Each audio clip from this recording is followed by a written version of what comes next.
and said, I'm here, you know, and kind of showed what we can do and what we can offer. So that one we kind of reach out to everyone, but we also make a plan for new year or for brand new teachers because we know they need the most like in-time support, especially at the beginning of the year. And so we kind of separate based on our experience. Like if there's new fourth grade teachers, because I've taught fourth grade for so long, I make sure I individually go to them, and it can even be as simple as like we help them set up their classroom in the beginning of the year. Like what can we do to lower your stress at the beginning of the school year? We also have weekly meetings with our principals at every site, and so if our principal also recommends a teacher, we are stepping in into that role also. There be the liaison between us and the teacher, so we can pinpoint what we need help and support with. That's great. You mentioned the survey next, and I'm glad. Well, first, thank you for everything you've done. It's incredible.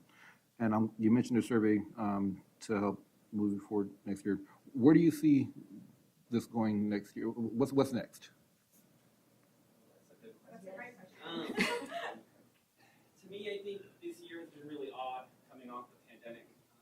Teachers have needed and wanted a lot of extra support, whether it's management or getting back into school every single day, all day long. So I think next year is helping them establish and set up those routines that they maybe set up late in the year early so they can hit the ground running instead of hitting 2/3 of the year running. Because it did take some learning this year to get back into school. And so I think if we can help them from the first day of school, remember those systems that they put in place and remind them that we're here to help them plan, then we'll be on a really good trajectory. Thank you. Any other questions, comments? I'd like to make a comment if I can. You know, Robla School District, one of the great sources of pride we have is the quality of teachers that we have. And I think, you know, it's really important for me tonight to say publicly how much pride I have around our PLST program and specifically this group of teachers. We are so innovative in Robla in the way that we support teachers. And many districts struggle with supporting new teachers, but that we've established a system that supports everyone and creates a way that no matter what you might need some help with, and maybe you don't even need help, maybe you just want to grow more, that we have people who can come in. And these teachers really have such a high level of skill that if one of them doesn't know something, and that doesn't happen very often, but they know they can call another member of the team and say, you know, maybe you can help this person a little better than I can. So it's something I think that just really keeps us moving in the right direction in Robla in terms of what's happening in the classroom. And I just want to, you know, kind of acknowledge to the entire community how much that impacts the students in our district. And we're so grateful to have all of you in this role. So thank you for that. He does talk about you often. You may not know that, but he is very proud. Yes. Thank you, guys. Thank you for your job. Thank you. Appreciate it. Okay.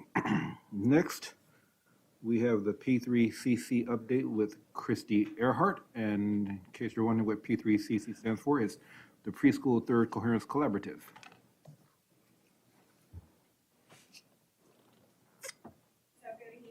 I'm Christy Earhart, the Director of Early Learning and the lead on this math project.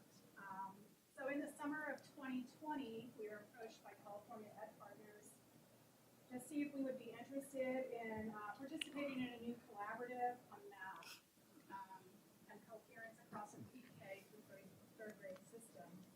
And so this is where our journey began. So while you're looking at these I want you to think about this. Have you ever wondered what happens when a high-quality preschool program is not aligned with the TK through 6th grade in your school district, where eventually those children will attend? What happens? Well, I'm going to tell you. Unfortunately, gains made at preschool typically fade away over time. In an effort to solve these challenges, P3CC was created. This project has been an opportunity to bring together teams from districts around the state transitions from preschool to kindergarten and beyond as seamless as possible.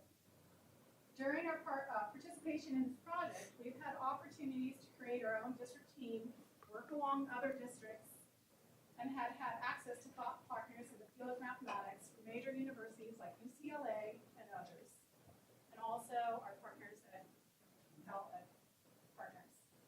Our team has and continues to receive the support that is needed to execute and assess the effectiveness of real solutions to real problems that we face in the area of math. Besides the time, effort, and the energy invested in this work, participation in the collaborative has come at no cost to the district, which is pretty amazing. We, as a team and as a group, are really excited about the support that's been provided, and we are looking forward to our continued work here in the district and with our thought partners throughout the state. So our P3CC team here in our district was created in 2020, and it was developed with 4 district administrators, 2 elementary school teachers, 1 in the 2nd grade and 1 in the 1st grade, and 2 preschool teachers. This is the first time the Robla School District has ever had the opportunity to have early learning teachers work and collaborate with elementary school teachers and administrators on a collaborative project. All parties involved have appreciated the opportunity to collaborate with one another and believe in the work that we've started. We've also valued the opportunity to work with other district teams and thought partners. And at the beginning of this year, in 2021, we expanded some of the work we were doing and currently have 19 teachers, preschool through 3rd grade, who are doing piloting assessments. Our other district collaborative partners are 7 other districts who we work on math alignment and some of the same things we talked about during our meetings. This collaborative has been a good place to get ideas, share insight about work, and all that we are doing.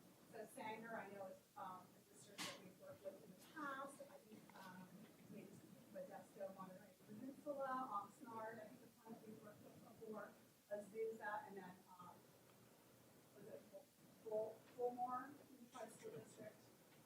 And Buttonwillow actually is my favorite. It's a little one school district. So they have really good ideas and are very open to the things that we are doing, and us the same with them. So this, in 2021, our school year, our district team met with our thought partners and we created our district aspiration. And I'm gonna read it because I think it's pretty powerful, and I know you all can read, but I think it needs to be said out loud. We commit to have a strong collective partnership that bridges the pre-K to 3rd grade programs and services to develop a system that promotes strong conceptual understanding of math in preschool and early elementary. We seek to build more complex skills that require critical thinking, resulting in student achievement and positive outcomes. This aspiration has been what has guided our work. It has helped us create a draft vision of what math will look like in the future in our district. It is the foundation to our bridge between preschool and early elementary. And I want to take a look at what we've done so far this year. So, as you can see, there's been quite a bit of things, and some of it may seem familiar, and some of it may not. Counting collections is a math strategy that opens up a wide range of learning opportunities for children of all ages. This strategy provides teachers with an opportunity to tap into children's thinking and build upon what children already know. As the number of objects that children count increases, children have more opportunities and challenges presented to them. They need to worry about how they're going to organize their materials. Are they going to group? Are they going to count one-on-one? In a moment, we're going to watch a video that goes into that strategy a little bit more, and you'll kind of see how it kind of lays the foundation for the other things we have going up to this point. Staff learning opportunities, we call them SLOs. We've had 11, paid for by ed partners, and open to all teachers who are willing to participate. We advertise them, and folks participate. And I know a question might be how many, and I cannot tell you at the moment, but if you want to know, I'll find the answer. So just know I don't have that number with me tonight. Pilot assessments are from from Children's Assessments, created by Megan Franke from UCLA and a team of other professors. They have been administered first. It was administered last spring in 2021 by a very small group of teachers that were actually on that leadership team to a very small portion of the children in their classroom because we were in distance learning. And then this year was that expansion to the 19 teachers, their full classroom, and we have administered assessments that are aligned 3 times, well, will be 3 times coming in spring. So far, 2 assessments have been adapted. It'll be 3 times by the end of the year. These assessments are a series of 6 math questions that are aligned across preschool through 3rd grade. Okay, first time ever. And then we've had this huge data collection, which is another first time for Robla. We have not had data collection that goes from preschool through 3rd grade. We've had 3rd grade, we've had some in 2nd grade, and then some other things right on TK through 1st grade. But this assessment allows us to track and align, gather data about our students from the very beginning. We're going to watch a quick video, and while we're watching this video about the county collections, this comes from the lens of a parent who is also a math professor, has also been a teacher, and she's talking to the importance of counting collections. And so when you're watching this video, I want you to kind of look through a lens of how this might expand math opportunities for the children in our district, and the importance of children being able to have an opportunity to use the manipulative that they find interesting, and how it's important for teachers to ask probing and engaging questions.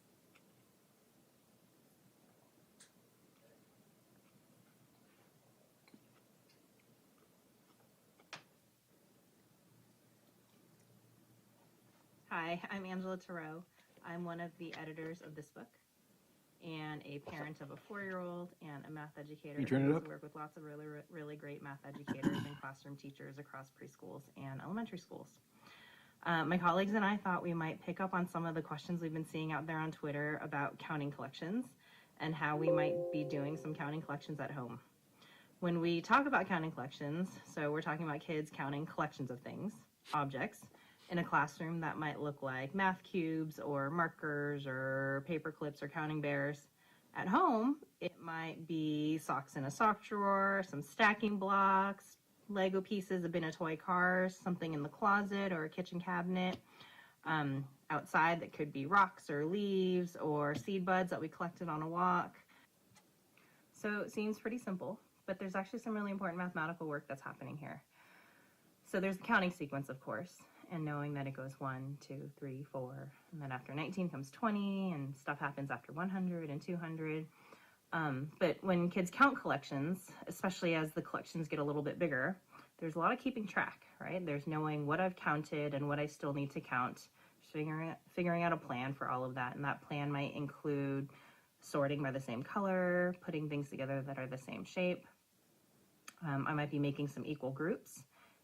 Maybe I'm getting really good at counting by 5s, and I want to put my pennies in stacks of 5 so that I can go 5, 10, 15, 20. Maybe I'm hitting up that sock drawer, and it makes sense to put socks in pairs of 2, so I get to go 2, 4, 6, 8. If I have a lot of an item, like if I found all of the paper clips in that, that drawer that has all the paper clips, I might choose to make groups of 20 or 25 and put those groups together to make 100s. So these are, this is by no means all the ways kids are going to count. It's really exciting to be surprised by what kids come up with. But we just wanted to give you an idea of the kinds of things you might see kids do. So something to keep in mind is that in counting collections, kids get to take the lead. They get to choose how they want to count. They might do exactly what you would have done, but more than likely they might not, and it's awesome. So we're asking kids to come up with their own approaches and processes, to use what they know and draw upon the experiences that they have. As they're doing that, they might stumble a little bit, right? They might lose track of their number sequence and say 27, 28, 29, 40. They might get lost in their big pile and not know which ones they need to count.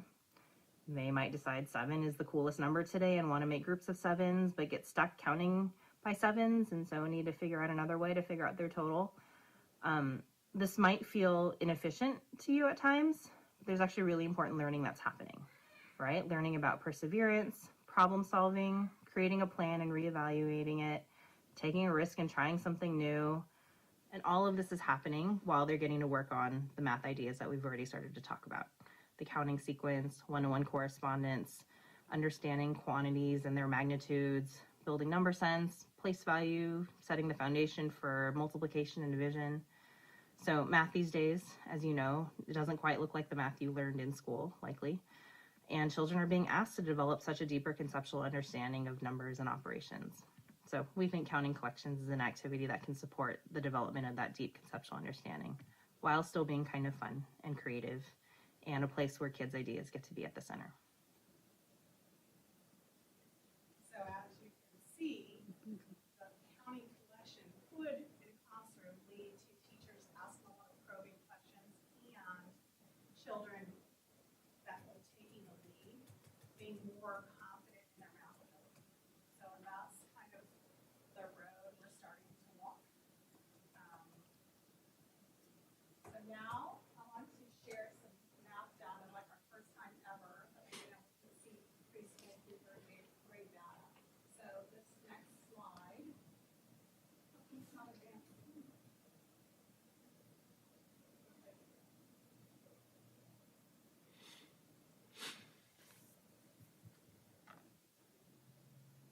All right, here we go. So this slide is showing counting data, preschool through first grade.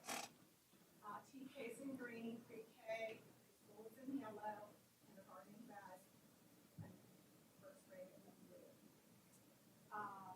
And this bar graph was pulled from the Learning from Children's assessment given in October of the school year. We're going to do this assessment again, this very assessment, later on this spring and in April. And as you can see, here we have students counting to their highest numbers. The graph shows the progression from preschool through first grade. Well, that's pretty standard, right? You know, pre-K starts down there at 0, and you have someone that can count all the way to 39, and then TK kind of just like layers over the top of that, and then you have kinder that's kind of in the middle, and then you have first grade. Kind of what I would expect. We'll see what happens in the spring and how much further everyone has gotten because of counting collections and that opportunity that's been provided.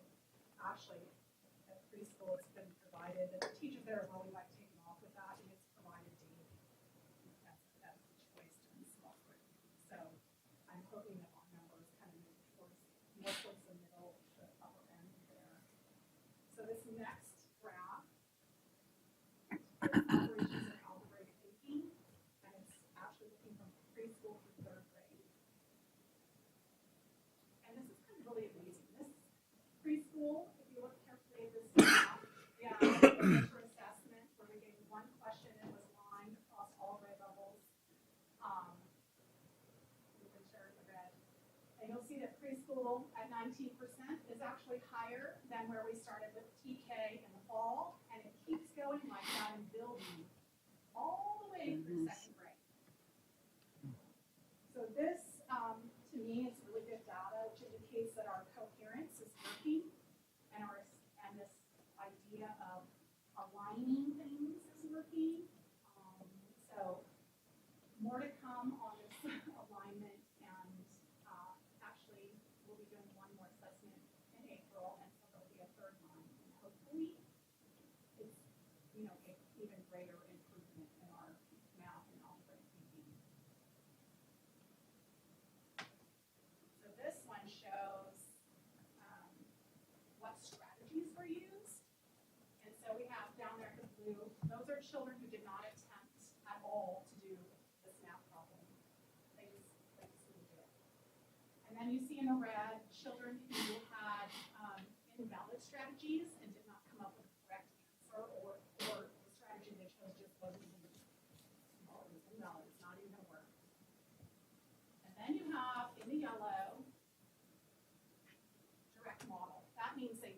picture, or they use counters, and let's just say that 5 and 3, 5 counters and 3 counters, and they come up and add it. So that's a direct model. And then you have children who are counting on, which means they put the big number in their head and count on 5, 6, 7, 8, like that. And then derived fact. This is like that academic language, derived fact. So I'm going to explain. Yeah. So a derived fact is actually using what you know about numbers and number facts, combined with some other knowledge, and you come up with the right answer. So if you have 6 plus 5 is supposed to be 11, you would look at that and go, oh, 5 plus 5 is 10, 6 is 1 more than 5, so I could go 5 plus 5 is 10, and I know I have 1 more, that's 11.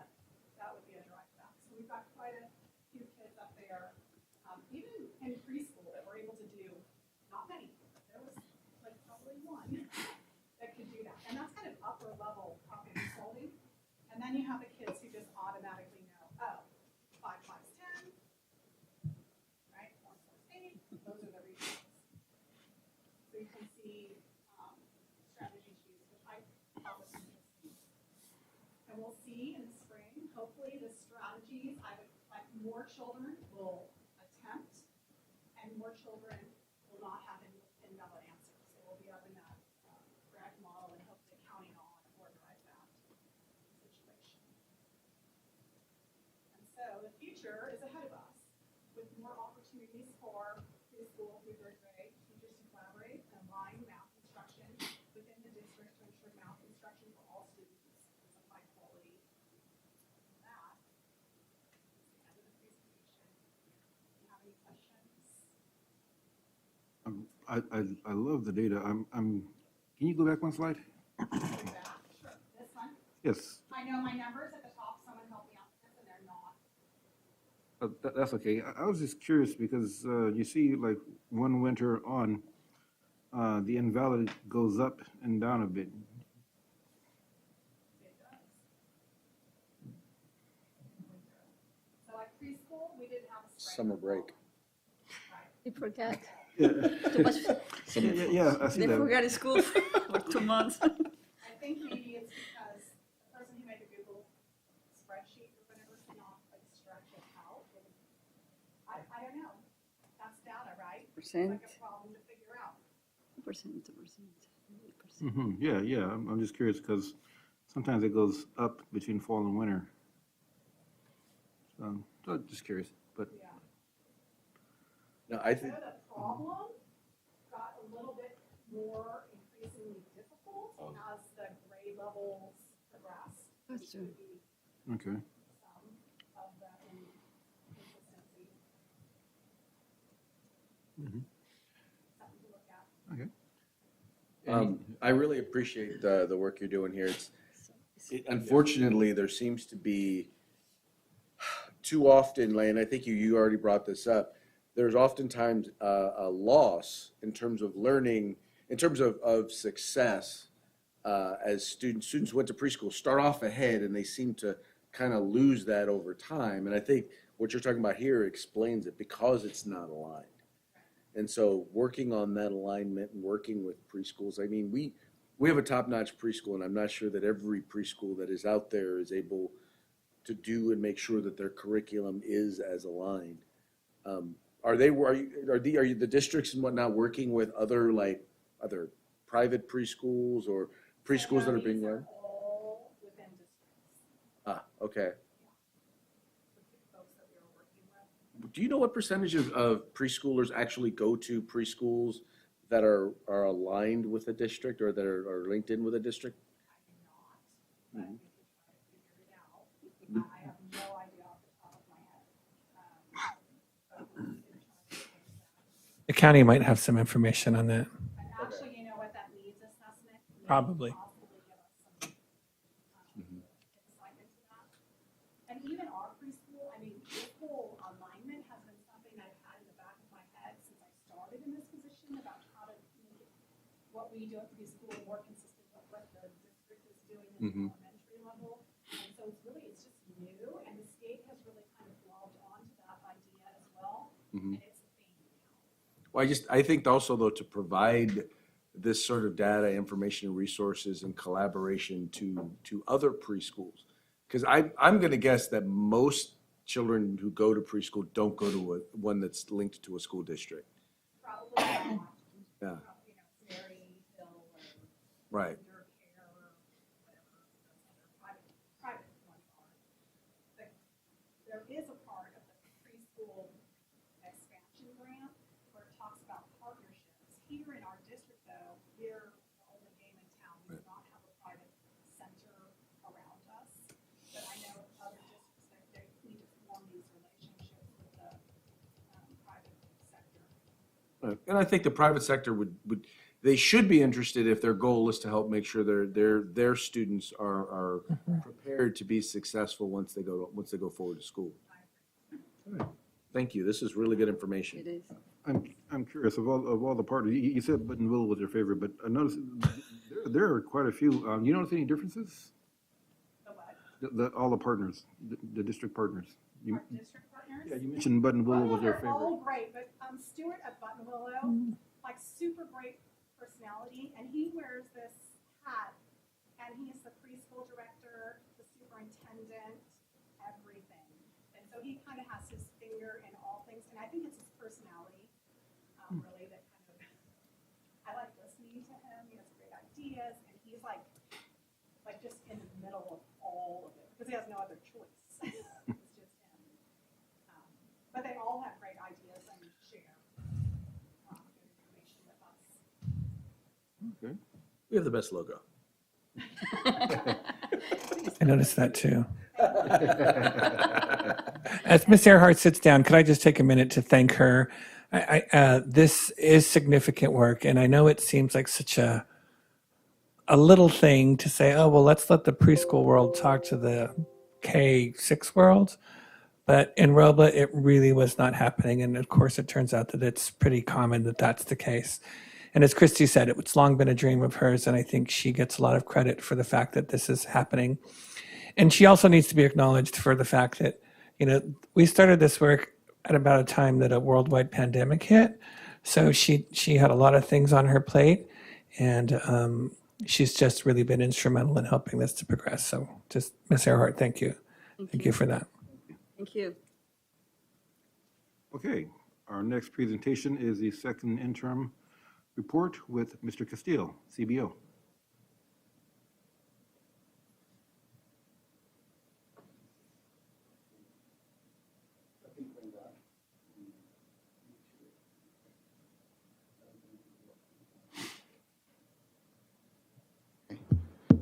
There you go.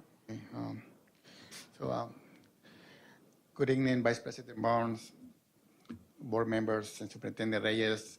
Tonight, we will present the second interim, keeping in mind our vision statement.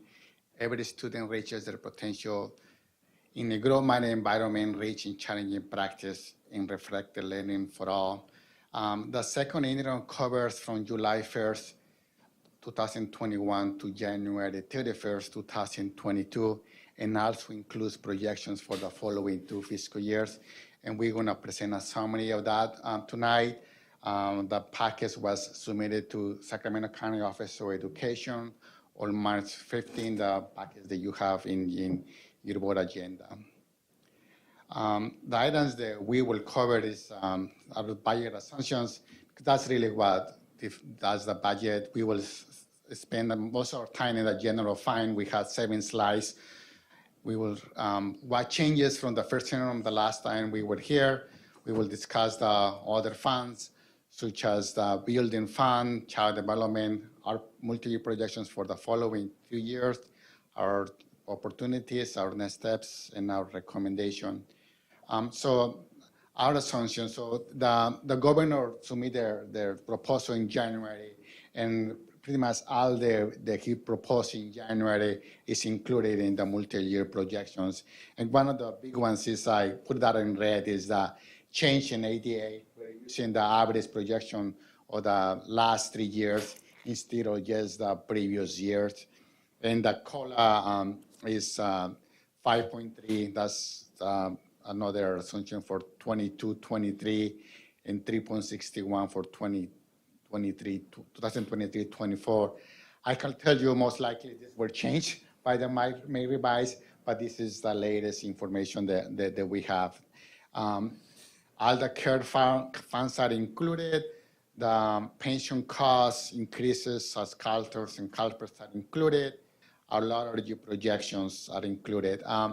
The following two slides is actually, you saw those two slides from Mr. Lopez's presentation at the last board meeting, but it really shows a picture about our enrollment in ADA. If we compare our current enrollment compared to 7 years ago, we have a decline in enrollment of almost 17%, or 393 students. And what we now call a lot of things pre-COVID and in COVID. So we go pre-COVID, we have lost 131 students. So that's a significant negative impact in our budget and how we do business in Robla. So another way to look at this data is our kindergarteners, we have touched, this is the lowest enrollment that we have of all our grades, our percentage. And that is significant because those students keep moving up as they move up in grades. So the next 7 slides is about our general fund. Our general fund, as a total, we have $41.5 million. I'm sorry, we're putting numbers too fast. And then our unrestricted is 25.3. I just want to talk today about the federal revenue. So I just want to spend a little bit more time. You will notice the federal revenue, the unrestricted is actually 0, and the combined is $9.9 million. What that means is this is where all our COVID-19 funds are, and they're all restricted, and the majority are one-time funds. We will discuss more in detail later on. This slide is just in a power pie chart. Can we go back to that last slide real quick? Yes, of course. So basically, that's looking like about of our total combined amount, the federal revenues make up about almost less than 25%, but more than 20%, correct? Yeah, it's actually, that answer is right here. Oh, they make 24%. So the federal revenue or total is 24%. But if you will compare when we were pre-COVID-19, that used to be like about 4%. So that's just to give you an idea how much more we have. How much we're depending on federal funds right now. Federal revenue. So you will see this thing more about. So if we just look at the unrestricted, the majority is 96% is through the ADA and the local control fund, the formula. But the same 96%, when you combine it as a whole, becomes 59%. That's another. And federal is 24%. Again, this is same data as this is just in a pie chart. You can see. So we do have significant federal revenues that eventually will go away. That's the point. So now let's talk about our general fund expenditures. Again, no much change, about the same percentage. When we look at the unrestricted, 89% of our expenditures are for salaries and benefits. When we combine everything, it's about 79%. The majority is just we are a people business, and the other big item right here is services. This is where we have all our utilities, all our contract services. We especially, that is the majority of this line in here. So unrestricted, $21.5 million, and we combine $37.4 million. So again, this is a combined pie chart. Just are classified. If we combine all our expenditures, it's just the certificated salaries is 41%, classified salaries is 14%, and benefits is 24% of our expenditures. These benefits will continue to increase year after year because our pension cost increases continues to go up. So within the general fund, we have programs that we keep track separate. There are restricted funds that we do not receive enough funding to cover those. And the big one is special ed, and the other one is restricted maintenance account. Tonight, I'm going to just spend a little bit more time in the restricted maintenance account. for many years, decades, these districts used to receive fund called deferred maintenance. It used to be a fund, you need to cover that for maintaining the buildings. We don't receive that anymore. That is just part of the local control funding formula. However, we are required to contribute about 3% so that to maintain our buildings. As we have new buildings, we need to maintain our investments, and that is at 3%. We do a little bit more than that in the 3%, but this is what it is. So we don't get additional money. I want to be very clear to maintain our buildings. It's just part of the local control funding formula now that we do that. So I think this is like the fourth time I showed this slide. The numbers changes a little bit. This is the buckets of COVID-19 funds. So this is the buckets that we have to keep tracking. What I point out is that we expect to finish this year still having about $4.5 million left of COVID-19 funds that we could use until September 2024.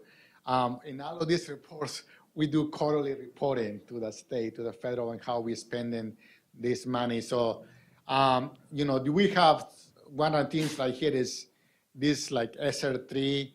We did asphalt for Robla using these funds. We are also planning it to fix our main avenue. So if we don't spend this by June 30, that might be a higher carryover. So that's our COVID-19 funds that are included in the restricted general funds. So in a summary of the general fund, you see all of these numbers in the previous slides, but just in one slide summarizing everything combined. We start the fiscal year in the beginning balance with $15.4 million, and we projected to finish with about 19.5. I just want to bring that up right now and say, why are you having such an increased balance? Why you do that? Please notice that the majority, it's actually all of them, is really in the restricted, the $4.1 trillion due to mainly to the COVID-19 funds. We also receive the expanded lending opportunity funds that we are not able to spend all for this year is included in here. So those are restricted funds that we have. Now, what is new in the second interim compared to the first interim? So all those governor proposals, I think the biggest one is the COLA increase of 5.3 compared to first interim 2.48%. We are great, especially in nutrition services, all receiving the COLA before they were not in the expanded TK. So these are programs that this is something that we need to consider for 22-23.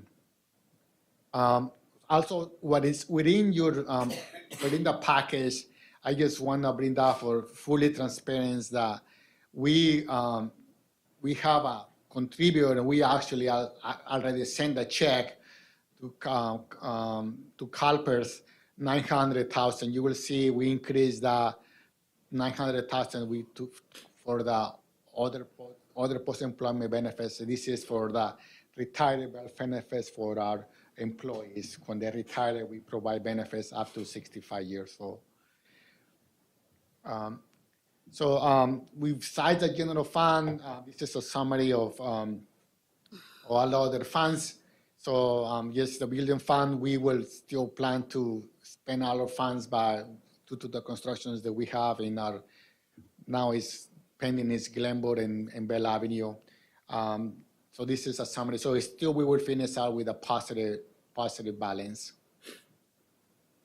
The multi-year projections. So this is as a whole. So we talk about the 19 million. This is how we will project at this point in time. Again, these numbers will change when we adopt a budget, but that's what we know about this point in time. And then you will notice as we use the one-time funds that cover our balance, different changes significant in 23, 24.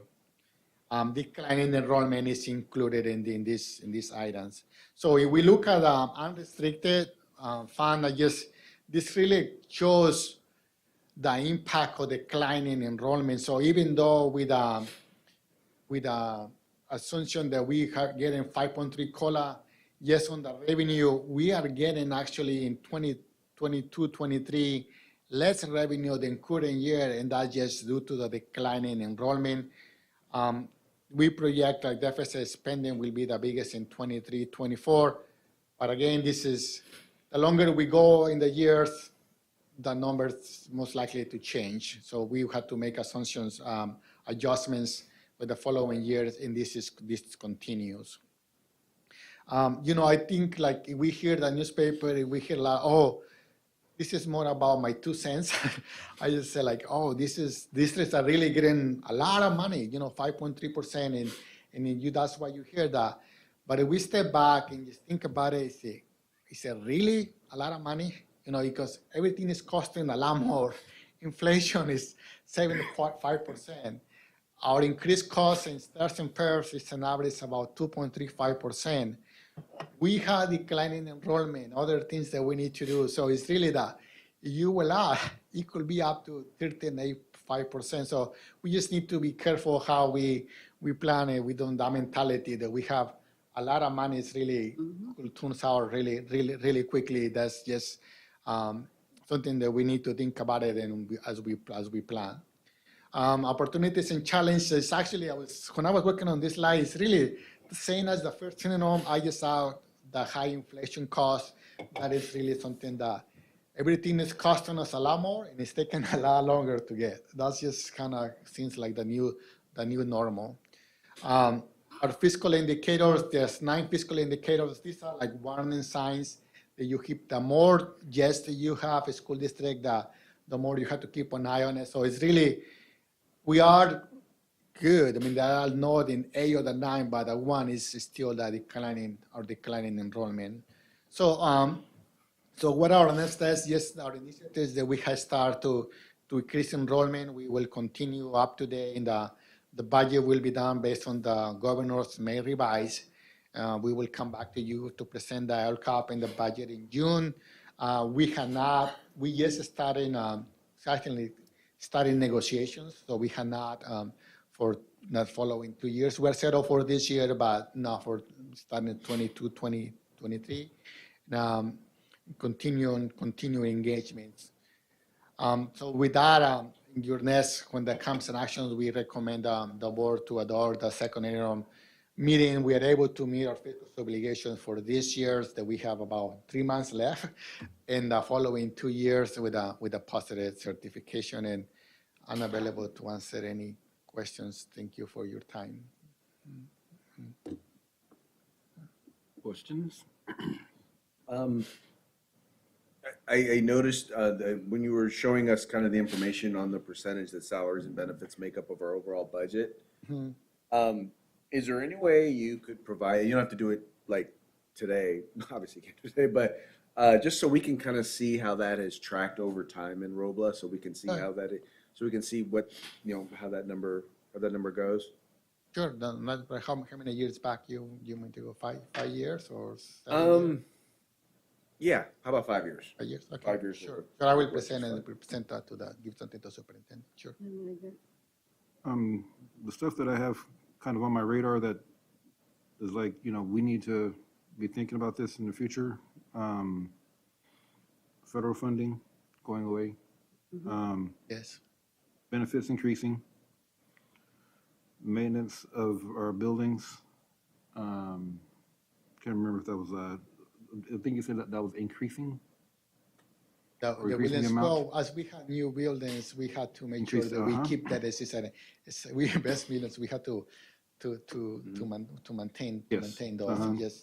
Yes, like you have a house. Yes, you need to make sure they say like for every $1, well, Mr. Flores is here, but like for every $1 that you put here, now it's $2-3 you could say down the road that you do the maintenance of those buildings.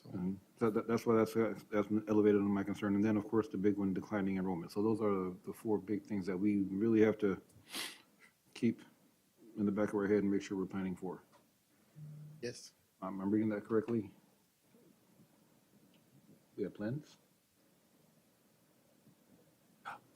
We do have plans, absolutely, and we'll be hearing more about the marketing that we're doing to try to make sure we're capturing every student in our community that we can. I think that's a big piece. And declining enrollment is a difficult one to deal with, but we aren't going to take it lying down. We're going to definitely work, and you'll be hearing more very soon because we are in the midst of creating that marketing plan, and we'll have some things to show you before too long. A part of that would be helpful to see is in terms of with the development that's currently taking place, what we're expecting in terms of new students or new children, new families to come in, and what that could mean for the district. Because obviously that's going to be a big part of our new quote unquote market that we're going to be marketing to. So if that data and information could be a part of that plan, that'd be phenomenal. Yeah, well, I will say this. Unfortunately, the city of Sacramento is not terribly forthcoming with building projects that they are talking to developers about. So we do keep our ear to the ground to see what we can find out about what is happening with that.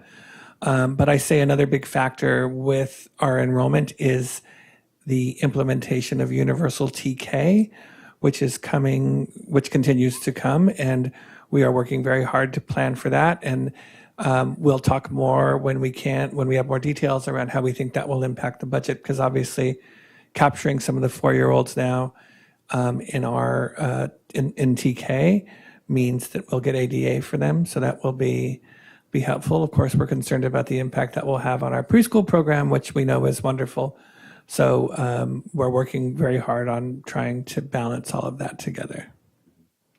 And I just wanted to note how impressive it was where you pointed out like the costs of the number of different things. And you didn't just say, these are factors like inflation, increased district costs. You didn't just say, okay, these are going to be new costs, but you actually were able to point to what those costs were and what that means for us, and compare that to what we're looking at in terms of a COLA.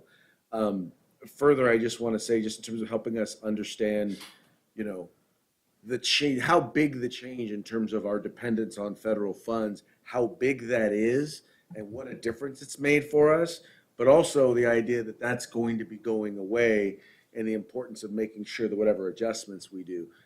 You did a phenomenal job in your presentation of that. Thank you. Thank you. Okay. Thank you, Nicole. Thank you. I was feeling kind of like, Tell Mr. Flores that he needs to this so he can help California with the enrollment. It's a lot of work. Can I just repeat, kind of what you're alluding to, Mr. DeLuce, which is that, I just want to thank Mr. Castillo for his ability to take very complicated information and make it understandable, and just to give us, I don't know, I just always feel like he strikes the right amount of detail. So just thanking him for that. Yes, and Trustee DeLuce is really good at saying stuff like that on the spot, and I think of him like an hour or two later and email you and stuff. So thank you very much for that. Any other questions, comments? I just want to tell you thank you because Robla's been so conservative in concept with the budget and what we're getting and how we spend it. They allowed us to have a little bit of breathe because it is tough times coming. And a lot of things being cut, and a lot of things is going to happen, a lot of decrease, inflations and stuff. And Robla always has that in target, and it allows us to be more online and look into the future, hoping that we have a better economy. The districts right now, they're having some issues. Gee, I wonder who you are referring to.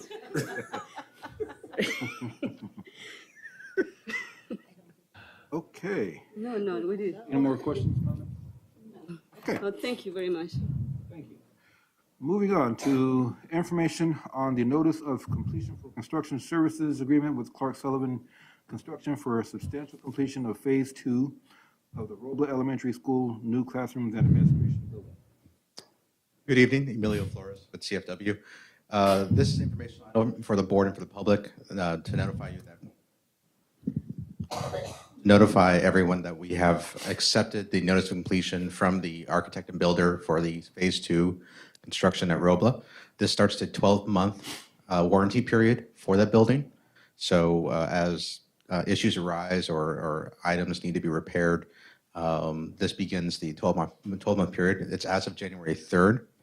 So as items have come up, we've been addressing those with the contractor and making sure that we go forward with that. One of the items that's outside of that scope, just as for the board's own knowledge and for the public's knowledge, is that additional paving project. So we added additional scope to the blacktop. That is a separate scope of work under a separate warranty program. And so that will be under a different timeline. But otherwise, this is primarily for the site work as well as the kindergarten building and the new modular classroom building, Building B on the other side. When we completed the 2-story classroom building, a similar notice of completion was done back in, I believe, August. Are we communicating with staff, letting them know to point out if there's any issues or concerns or anything that needs to be? They don't require encouragement. They don't. Yes, they don't. They're not shy, Mr. Deleuze. Okay. Well, let's let them know they got a time limit. Fair enough. And I think that a lot of that stuff will be addressed over the summer as well. So obviously, as staff move in and out of facilities or we repurpose for summer school, some of those other items may pop up that will have to be addressed as well. Well, Trustee Deleuze brings up a good point, because I was about to ask about how we look for issues or what issues have come up and what we're doing to look for them. Because if our teachers or staff don't know what to look for, are we looking for the unknown unknowns? You know? Certainly. So these type of items are related to the quality of construction.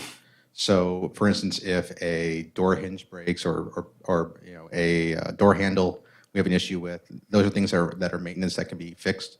Wiring. So, for instance, if there's issues that come across on the AV side of things, and it's in the wall itself, those are things that we try to address depending on which vendors was contracted to do that particular work.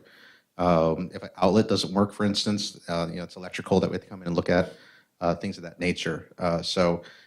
It depends on the system that we're looking at, but for the most part, for instance, if a piece of carpet is coming up or vinyl is delaminating, those are things that would be addressed. These are things that are going to be readily noticeable to staff and to students as we go over this particular period of time. Okay. I'm more concerned with, you know, if I see January 3rd, but if we get to November, December, and then have a good rain, and then discover, you know, leaks and things like that. Well, the good news for the 2-story classroom building is we had to go through the October downfall or the rainfall, which is a pretty good test for all of our facilities. In fact, you know, there's an item later on that we'll talk about, you know, how that affected Bell.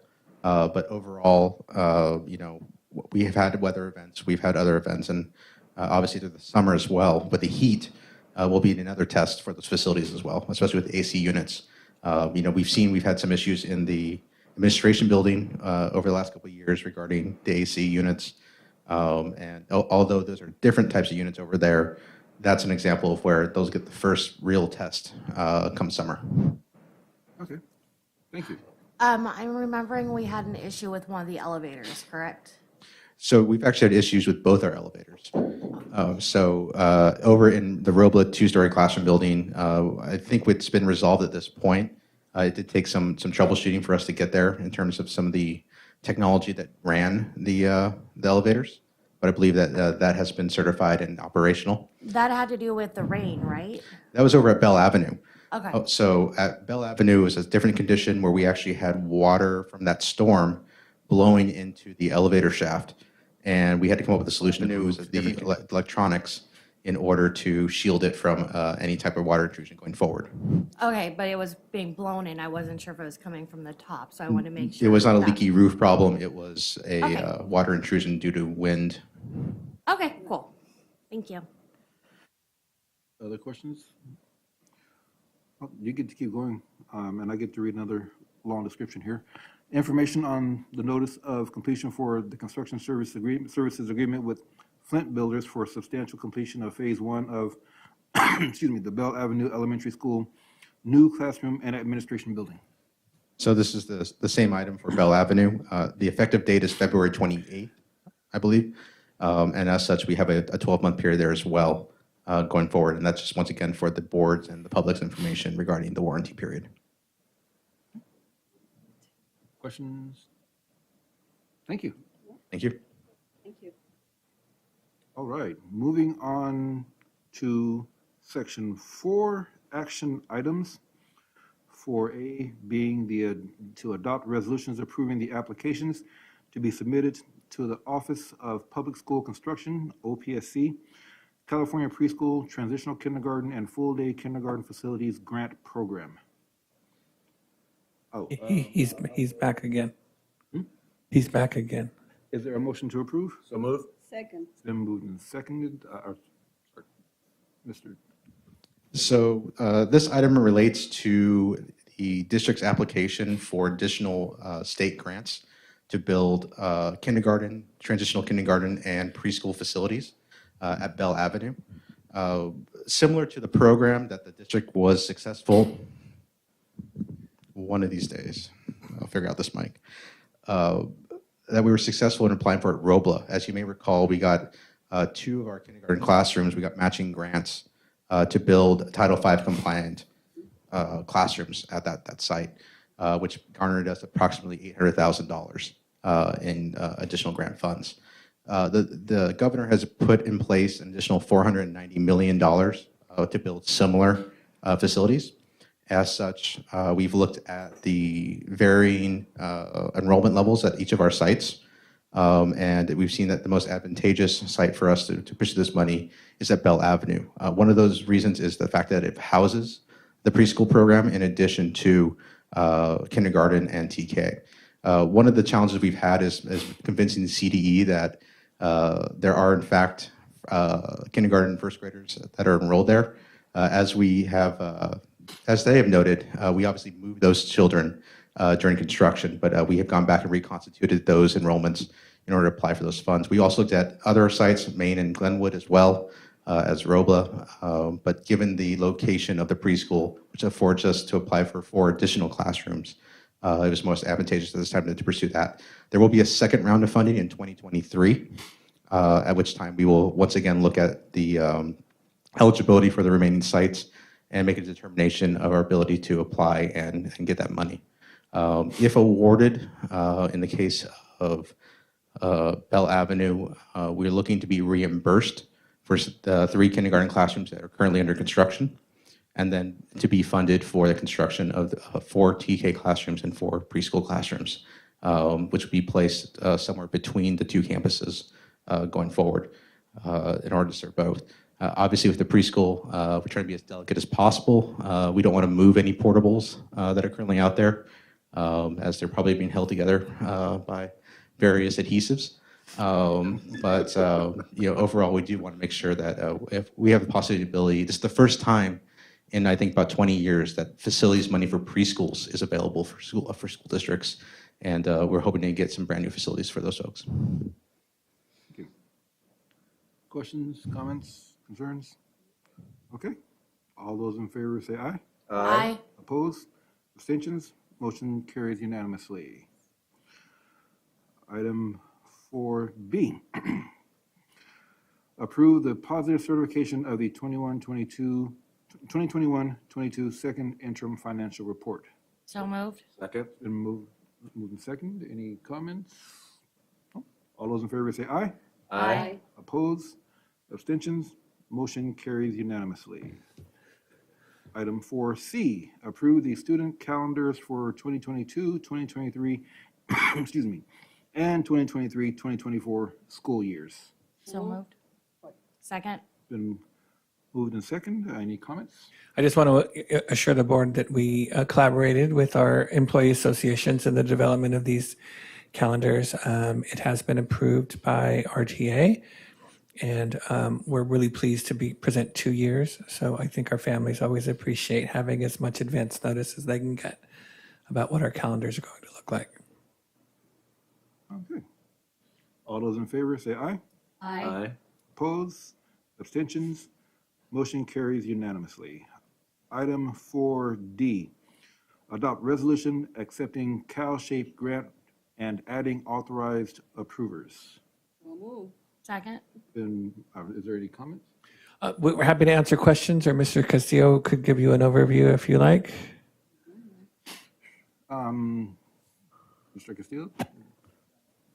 This is just a grant additional, we applied for 290,000, almost 300,000. That's an additional to help us with facilities, to help us in energy efficiency and also for plumbing systems. So this is above and beyond. So by approving this is Mr. Reyes and Mr. Mark, we will have a signer as we work in these areas. That's pretty much it. It's a requirement from CDE to accept this grant. Mm-hmm. I was, if you look at our first item, we talked, I'm always curious about this, because we talked about, in our first item, we talked about the actual preschool. But in this, we don't really, we always say 5 sites, we don't mention the preschool. Can I just ask why? Well, just because the way that the facilities funding works at the state level, they always exclude preschool. So that's why, as Mr. Flores said when he was speaking, right, it's so exciting to have the state finally say, oh, we have some funds that you can actually use for preschool programs. I always worry about that. I always wonder about that because it is there. Yeah. Okay. We'll move on to the vote. All those in favor say aye. Aye. Opposed? Abstentions? Motion carries unanimously. Moving on to item 4E. Approve short-term facility lease agreement with New Hope Charter School LLC. Move. Second. Comments? Again, happy to answer any classroom, any questions that you might have about, this is just kind of the movement of students. No questions? The vote? Excuse me. These are just allergies, I promise. All those in favor say aye. Aye. Aye. Opposed? Abstentions? Motion carries unanimously. Moving on to item 4F. Approval of prime contract change order number 13 to the construction services agreement with Flint Builders for adjustment of costs for the Bell Avenue Elementary School new classroom and administration building. Second. And moved in second. Any comments? I'm assuming that $70,000 amount is relating to what you were talking about with the elevators? It was actually related to more than the elevator itself. So the two eastern classrooms on the bottom floor suffered water intrusion during that October event. In fact, we had a leak that came into the classrooms as they were being finished. So we had to replace drywall. We had to dry out all the studs. I shouldn't say we. The contractor had to do that, replace any damaged carpeting, inspect for mold. So we actually had to have a testing group come in and test to make sure no mold spores were propagating in that as well. So it was really primarily that. The elevator is a much smaller component of that, but it was primarily having to go and remove all the damaged materials and replace it with new materials. Okay. Okay. We'll move ahead with the vote. All those in favor say aye. Aye. Opposed? Abstentions? Motion carries unanimously. Item 5G. Addendum, comprehensive compensation study agreement with SSC. Is there a motion? Move. Yes, we've been discussing this for some time. The board might recall that we have had some interactions with employees and with our association groups around the need to look closely at how our compensation compares to other school districts. The board might recall that it's been about 8 years, 7 years since we did something like this before, so it seemed like it was the right time to be able to look closely at this. And it took us a while. Mr. Castillo and Ms. Sullivan have been working very hard to find a vendor that would be able to provide this service for us. And we were able to find school services can do this service. And so this is a contract for them to conduct this study and then to give us the results, which will then in turn inform any actions that we may need to be taking, especially as we discuss compensation with our employee associations. I would say that by reading through it, it's actually a very comprehensive agreement. I like the way they lay out everything they're gonna do. Do we know how much it cost us when we had it done last time? About 23,000. Okay. And that study was really just a look at salaries based on job title alignment, whereas with this one, we asked specifically for some more working condition type things, looking at caseloads and things of that nature, which is why you see Right. the comprehensive piece to it. Well, yeah, that's what I was thinking. I was like, this proposal just seemed much more detailed than the one that we approved last time. I was just curious if the price tag was near the same. Do we have a time frame for them to complete this? Yes, I think we do. Yeah, we do that. So we started this long time ago, but they give us a proposal completion by the middle or in June when we will have the plan. Okay. So they have started collecting the data, and what it takes for them is they actually had to. There's some information is available. Other ones they had to call districts and get the information that things they are not posted. Like, yes. Okay, and then it says minimum, hold on, where was it? That they'll be comparing it to 4 other districts. Are those all going to be in the Sacramento area, or is it just? There is more than 4 districts. I think it's included in there. I think there is like we request to compare it with districts there. I mean, Twin Rivers and Thomas and another ones because they are our neighbors. But I think there's like 7 districts similar like us. Okay. Yeah. Yeah, I think it says 4 on here, minimum of 4. I just want to make sure it was specific to our area and. Yes, we're looking at that. We actually discussed that, say who we are competing with talent, right? That's what we want to compare to. And so that's what is included in that plan. Instead of competing with something with the Bay Area, it's who we are closer to it. Okay. Any other questions, comments? We'll move ahead with the vote. All those in favor say aye. Aye. Opposed? Abstentions? Motion carries unanimously. That ends the action items section of our agenda. And we'll move ahead to board member requests for future agenda items. Trustee Sharona? Nothing at this time. Nothing over here. Nothing at this time. And nothing here. And that's it. With that, I adjourn this meeting. Thank you. Thank you. Sorry, a little risky on that, but okay. Are you done with this, honey? Yes, I understand. Go ahead, I try. couldn't eat nothing.